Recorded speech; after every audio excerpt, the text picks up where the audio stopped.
Hello traders. So welcome to the stock pick session for tomorrow, that is 23rd of July 2020. Sorry मैं actually videos नहीं बना पा रहा था, थोड़ा सा तबीयत ख़राब था मेरा, तो इसलिए मैं वीडियो नहीं बना पाया लास्ट 2 दिन, वो भी स्टॉक पिक्स को लेकर। तो मैं कोशिश करूँगा इसे मेंटेन करने का। तो पहले बात करते हैं निफ्टी के बारे में। निफ्टी 1 आवर का चार्ट फ्रेम में हम लोग, तो जैसे कि आप देख रहे होगे कि निफ्टी गैप अप दे के ओपनिंग दे रहा है और सस्टेन कर रहा है, जो कि एक्चुअली बहुत पावरफुल चीज़ है जो निफ्टी यहाँ पे दिखा रहा है। आज यहाँ पे एक अच्छा गैप अप दिया, बट इस बार सस्टेन नहीं किया, वहाँ से धीरे धीरे नीचे प्रॉफिट बुकिंग दिखना शुरू हो गया। आज यहाँ पे सेकेंड हाफ में एक बहुत शार्प सेलिंग आया था, जिसके बाद ये अपने एक मेन ट्रेंड लाइन के नीचे चला गया, बट वहाँ से वापस बाइंग आया और ये ऊपर चला गया। और अगर आप देखोगे तो ये वापस अपने जो लेवल पे ये मेंटेन कर रहा है 2 दिन से, वापस उसके ऊपर आ गया। ठीक है, अगर आप देखोगे यहाँ 2 दिन से जहाँ पे मेंटेन कर रहा है, वापस उसी के ऊपर आके क्लोज दिया। वो एक पता नहीं, मुझे अभी भी काफ़ी एक स्ट्रेंथ दिखा रहा है निफ्टी, बोल सकते हैं। यहाँ पे ये जो येलो लाइन यहाँ पे बना है, काफ़ी लॉन्ग टर्म में ट्रेंड लाइन है। यहाँ पे आप देख सकते हो अराउंड 15 जून जो है, तब से ये ऑलमोस्ट 1 महीने से ये ट्रेंड लाइन फॉलो कर रहा है। बीच में इसके नीचे चला गया था, यहाँ पे रीटेस्ट किया, फिर नीचे आया, फिर यहाँ से वापस ऊपर आ गया और अभी भी उसके ऊपर है। तो अब यहाँ पे इम्पॉर्टेंट है कि निफ्टी कल अगर इसके नीचे ओपन होता है तो वीक हो जाएगा, और अगर ऊपर ही मेंटेन रहता है तो फिर हम लोग फिर भी बोल सकते हैं कि अभी भी स्ट्रेंथ है। तो जब तक इस ट्रेंड लाइन के नीचे नहीं जाता, तब तक मेरे लिए ये सेलिंग में नहीं आया है अभी तक, मतलब वीक नहीं हुआ है निफ्टी ये ट्रेंड लाइन को, जब ये हमेशा रेस्पेक्ट कर रहा है। तो अब ऊपर की लेवल्स में अगर हम देखेंगे तो मुझे लग रहा है 10,000 11,200 जहाँ पे एक शार्प ओपन इंटरेस्ट है बिल्डअप, उसको टच करके नीचे आ गया वापस। तो अब दूसरा अटेम्प्ट शायद दे, पता नहीं, देखते हैं। तो देखते हैं बैंक निफ्टी का क्या है। बैंक निफ्टी आपको याद होगा, मैं अपने जो बैरिश ट्रेंड लाइन का जो स्ट्रैटेजी था उसमें भी बताया था। यहाँ पे बैरिश ट्रेंड लाइन तोड़कर बाहर आया। मैं यहाँ पे था जब था बैंक निफ्टी जब यहाँ पे था तब मैंने वीडियो बनाया था शायद। तो यहाँ से देखिए अभी कितना अच्छा जंप ले चुका है और वापस अपने 23,000 के सामने खड़ा है। यहाँ भी एक सेलिंग आया, बट लास्ट 1 घंटे में यहाँ फिर से बाइंग आया और ये वापस अपने 23,000 के ऊपर खड़ा है। इसका भी ये लेवल यहाँ पे इम्पॉर्टेंट है बैंक निफ्टी का। तो ये अगर टूटता है तो बैंक निफ्टी वीक हो जाएगा। तो देखते हैं स्टॉक्स के बारे में। स्टॉक्स में सबसे पहला स्टॉक है बाइंग के लिए यहाँ पे, वो है सेंचुरी टेक्स, जो कि रिसेंटली मैं लास्ट वीक में 2-3 बार दिया। आप यहाँ पे देख सकते हैं सेंचुरी टेक्स क्लियरली एक रेंज के अंदर पे ही है, कंटिन्यू एक डिमांड एंड सप्लाई जोन के बीच में ही खेल रहा है यहाँ पे। तो यहाँ पे देखिए सेंटर पे जो पीओसी है उसके पास आने के बाद ये वहाँ पे कंसोलिडेट कर रहा है। नीचे जाने की कोशिश किया आज, लेकिन यहाँ पे वापस सेलिंग आया और ये अंदर चला गया। तो जो दिखाता है कि यहाँ पे बायर्स है जो नीचे में कंट्रोल किए हुए हैं यहाँ पे जगह। तो मुझे लग रहा है अब इसके पास अब जो जगह है वो ऊपर जाने के लिए है, रिटर्न इसी तरफ अराउंड 324 325 एरिया में। तो ये उसकी तैयारी कर रहा है। तो इसके लिए जैसे ही ये इस रेंज से बाहर आता है तब हम लोग यहाँ पे सेंचुरी टेक्स में बाइंग कर सकते हैं। थोड़ा और क्लियरली देखते हैं यहाँ पे।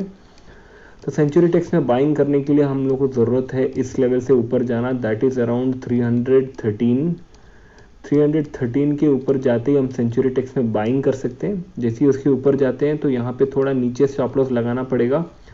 308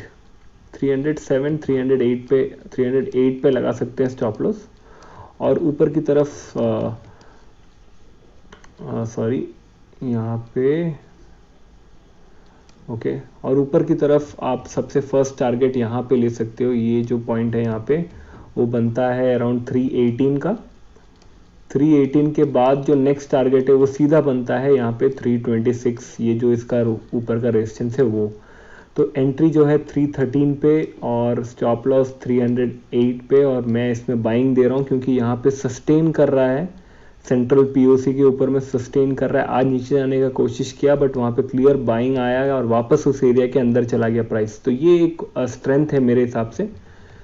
तो ये हो गया सेंचुरी टेक्स। और देखते हैं नेक्स्ट स्टॉक जो मेरे पास है वो है जी एंटरटेनमेंट। ओके, जी एंटरटेनमेंट में आपको कुछ अच्छा बताता हूँ। यहाँ पे मैं डेली चार्ट में डाल देता हूँ।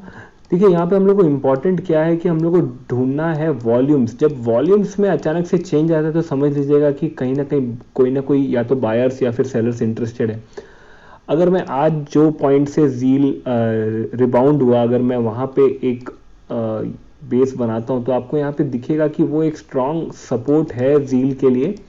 यहाँ पे नीचे गिरने के बाद यहाँ पे एक अटेम्प्ट किया, फिर अटेम्प्ट यहाँ पे करके ब्रेक किया, फिर उसके बाद यहाँ सपोर्ट लिया, फिर सपोर्ट लिया, फिर उसके बाद से जील एक अच्छा अप मूव दिया, फिर डाउन मूव लेके जैसे ही यहाँ पे वापस आया तो यहाँ पे देखिए ये एक बना यहाँ पे हैमर पैटर्न, और यहाँ पे एक अच्छा वॉल्यूम भी है, तो जो दिखाता है कि कहीं ना कहीं बायर्स यहाँ से इंटरेस्टेड है अभी।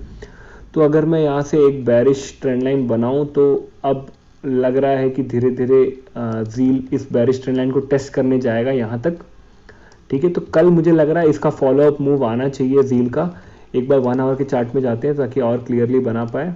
ओके, तो 1 आवर के चार्ट में अगर आप और छोटे टाइम फ्रेम में अगर यहाँ पे ये बनाते हो, बेरिश ट्रेंड लाइन बनाते हो, तो यहाँ पे आपको दिखेगा कि आज यहाँ पे जील ने ब्रेकआउट दे दिया है। ठीक है, तो ये छोटे टाइम फ्रेम में 1 आवर के चार्ट फ्रेम में इतना हम लोग को जो दिख रहा है उसका बेरिश ट्रेंड लाइन तोड़ चुका है जील। ठीक है, तो अब जील के पास सीधा जो पॉइंट बनता है वो ये है, यहाँ पे जो पॉइंट दिख रहा है जहाँ से ये गिरा था, अब सीधा उसका टेस्टिंग पॉइंट वो है अराउंड 168। ठीक है, तो ये इसका 168 जो है ये इसका टारगेट बनता है। और कल जैसे ही यहाँ से ओपनिंग से ऊपर निकलता है, यहाँ पे क्लियर आपको दिख रहा है ये इसका एक रेजिस्टेंस पॉइंट है अराउंड 159, 160 ले लेते हैं। ठीक है, 160 जैसे ही निकलता है जील तो हम लोग को एंट्री लेना है। स्टॉप लॉस तब बनेगा हम लोग का यहाँ पे अराउंड 154, 155 ले लेंगे, क्योंकि काफ़ी वॉलेटाइल चल रहा है। छोटा स्टॉप लॉस रखने से बहुत इजीली ट्रिगर हो जा रहा है, दोनों साइड के मूवमेंट देखने को मिल रहे हैं। 155 स्टॉप लॉस रहेगा, और ऊपर में हम लोग 168 अराउंड यहाँ पे 167 पे हम लोग टारगेट करेंगे। 167, 166 ले लेते हैं। ठीक है, 166 में टारगेट। तो जील में मुझे लग रहा है यहाँ पे जो वॉल्यूम्स आया है, मुझे लग रहा है बायर्स अभी धीरे धीरे इंटरेस्टेड हैं, और जैसे ये लेवल टूटता है तो शायद बायर्स इसे और ऊपर की तरफ लेके जाए। तो ये हो गया जील। और एक बार यहाँ पे एंकर्ड वीवैप भी ऊपर डाल के देखते हैं ये पॉइंट पे कि अगला हमारा पॉइंट यहाँ पे 163 आता है, तो ये एक इम्पॉर्टेंट रेजिस्टेंस रहेगा। तो अगर आपको चाहिए तो आप जैसे 159 क्रॉस होता है तो यहाँ पे 163 पे भी पार्शियल बुकिंग कर सकते हैं, क्योंकि ये एक अच्छा रेजिस्टेंस देगा जील को, याद रखिएगा, क्योंकि ये यहाँ से ब्रेकडाउन हुआ था नीचे वापस। तो 163 एक इम्पॉर्टेंट पॉइंट रहेगा, तो वो आप चाहिए तो फर्स्ट टारगेट 163, 164 पे लगा सकते हैं। ठीक है, तो ये एंकर्ड व्यू आपको भी यहाँ पे आप लगा के रखिएगा। तो ये था जील। और थर्ड स्टॉक जो है मेरे पास वो है अपोलो हॉस्पिटल, ये सेलिंग के लिए है। अपोलो हॉस्पिटल, ठीक है, अपोलो हॉस्पिटल्स अगर आप देखोगे तो ये है अपोलो हॉस्पिटल का जो रेजिस्टेंस जिसको तोड़कर अपोलो हॉस्पिटल बाहर निकला था। अब मुझे लग रहा है ये धीरे धीरे एक डाउन ट्रेंड में आ गया और ये वापस सपोर्ट को रीटेस्ट करने जा रहा है। तो यहाँ पे अगर आप देखोगे तो क्लियर एक बेरिश ट्रेंड लाइन है जिसको अभी ये यहाँ पे कल हिट करेगा, और वहाँ से नीचे गिरने के चांसेस बहुत ज़्यादा है। तो इसलिए मैं बोल रहा हूँ कि कल जैसे ये सपोर्ट टूटता है यहाँ पे और ऊपर की तरफ अगर आप देखोगे तो ये बेरिश ट्रेंड लाइन यहाँ पे बन रहा है, तो कल हो सकता है कि कल फर्स्ट कैंडल पे यहाँ पे अटेम्प्ट दे और वहाँ पे विक क्रिएट करके ये नीचे यहाँ पे जाएगा, तो हम लोग यहाँ पे सेलिंग बनाएंगे अपोलो हॉस्पिटल में। तो याद रखिएगा उसके लिए ये नीचे लेवल क्रॉस करना ज़रूरी है, जो कि है 1474। ठीक है, 1473 ले लेते हैं, 1473, और नीचे में हमारा टारगेट बनेगा ऑलमोस्ट ये पॉइंट पे सपोर्ट है, देखिए यहाँ पे सपोर्ट, यहाँ पे सपोर्ट, तो ये हमारा टारगेट बनता है अराउंड 1450 ले लेते हैं। ठीक है, 1450 पे टारगेट ले लेंगे, और जो स्टॉप लॉस आप रखोगे वो इस पॉइंट पे रखोगे यहाँ पे, जो कि बनता है 1490। ठीक है, 1490 पे स्टॉप लॉस रखेंगे।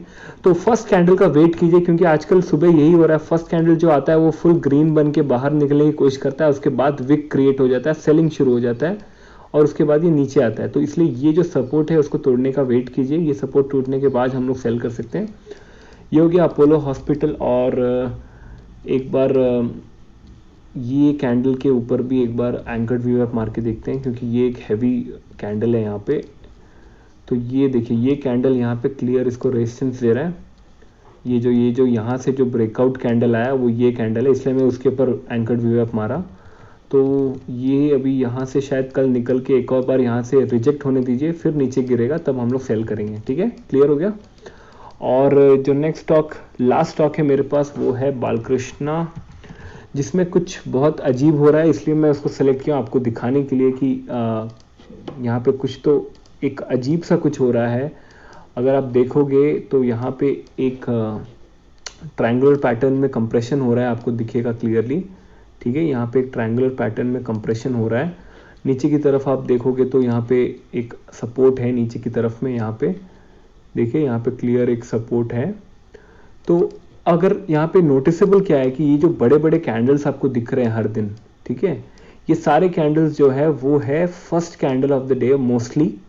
जैसे ये वाला कैंडल देखिए 9:15 कैंडल, ठीक है, ये कैंडल जो है ये भी 9:15 कैंडल, और ये जो कैंडल सॉरी यहाँ पे जो कैंडल है देखिए 9:15 कैंडल, फिर ये कैंडल 9:15 कैंडल, ये भी 9:15। तो ओपनिंग कैंडल जो 1 आवर का है वो फटाफट से एकदम बुलिश हो रहा है विथ वॉल्यूम, और उसके बाद हम लोग का पूरा डे यहाँ पे धीरे धीरे सेलिंग में जा रहा है। तो इसको हम लोग नॉर्मली बोलते हैं पंप एंड डंप, ठीक है, PND बोलते हैं, पंप एंड डंप। ठीक है, तो मतलब मोस्टली कोशिश कर रहा है कि मोर एंड मोर बायर्स आए यहाँ पे और उसके बाद उसे डंप किया जा रहा है। तो यहाँ पे कुछ तो एक अलग चीज़ हो रहा है, इसलिए मैं इसे सेलेक्ट किया हूँ।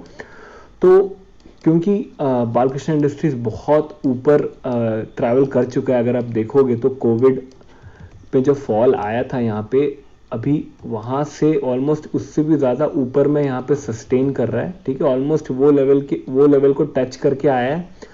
तो मुझे लग रहा है ये धीरे धीरे यहाँ पे एक सॉर्ट ऑफ डिस्ट्रीब्यूशन हो रहा है और मुझे लग रहा है शायद ये नीचे की तरफ धीरे धीरे ब्रेकआउट देगा। तो जो भी है, आप कोई भी डायरेक्शन में यहाँ ब्रेकआउट मिले तो जो भी हो 1 आवर का कैंडल कंप्लीट होने दीजिए, उसके बाद ही ट्रेड लीजिएगा, याद रखिएगा। क्योंकि यहाँ पे देखिए हर दिन वो यही कर रहा है, 1 आवर का कैंडल को ऐसा बुलिश बना रहा है विथ वॉल्यूम की लोग एंट्री करे और उसके बाद यहाँ पे सेलिंग आ रहा है। ठीक है, फिर यहाँ पे देखिए 1 आवर का कैंडल को आज के दिन भी यहाँ पे फुल ग्रीन बनाया विथ वॉल्यूम, ताकि लोगों को लगे ये ब्रेकआउट है, और फिर ट्रैप किया लोगों को और यहाँ पे सेल किया। तो जब भी इसमें ट्रेड करना है आपको, कल हो या परसों हो या फिर नेक्स्ट वीक हो, अब याद रखिएगा कि वो जो 1 आवर का कैंडल है उसको कंप्लीट होने दीजिए। उसके बाद मतलब आप 10:15 के बाद एक बार बालकृष्ण इंडस्ट्रीज को खोल लीजिए, कल या फिर फ्राइडे या फिर मंडे, और उसके बाद ट्रेड ले लीजिएगा जिस साइड में भी यहाँ ब्रेकआउट आएगा। मुझे लग रहा है कोई बहुत बड़ा गेम यहाँ पे चल रहा है, या तो एक्यूमुलेशन हो रहा है या डिस्ट्रीब्यूशन हो रहा है, और वो हम लोग को आने वाले 2-3 दिन में पता चल ही जाएगा। तो कल अगर पता चलता है तो कल याद से इसमें ट्रेड ले लीजिएगा।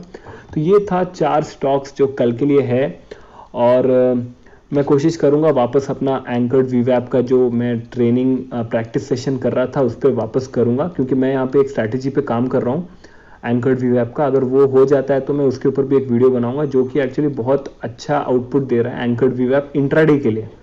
क्योंकि आपको पता है एंकर्ड वीवैप मैंने आपको बताया था कि मोस्टली एंकर्ड वीवैप जो है वो स्विंग ट्रेडिंग में काम आता है। तो मैं यहाँ पे एक स्ट्रैटेजी बनाने की कोशिश कर रहा हूँ जिसमें एंकर्ड वीवैप को आपको इंट्राडे में काम आए। तो वो स्ट्रैटेजी जैसी कंप्लीट होता है तो मैं उसके ऊपर भी एक वीडियो बनाऊंगा। तो फिर ठीक है, अगर आपको ये वीडियो पसंद आए तो प्लीज़ लाइक कीजिए और सब्सक्राइब कीजिए, और कोई भी क्वेरीज है तो मुझे यहाँ पे नीचे व्हाट्सएप में भेजिए, मैं कोशिश करूँगा आपके रिप्लाई करने का। तो आई थिंक आज के लिए इतना ही। Thank you so much for watching, keep learning, keep trading, bye bye.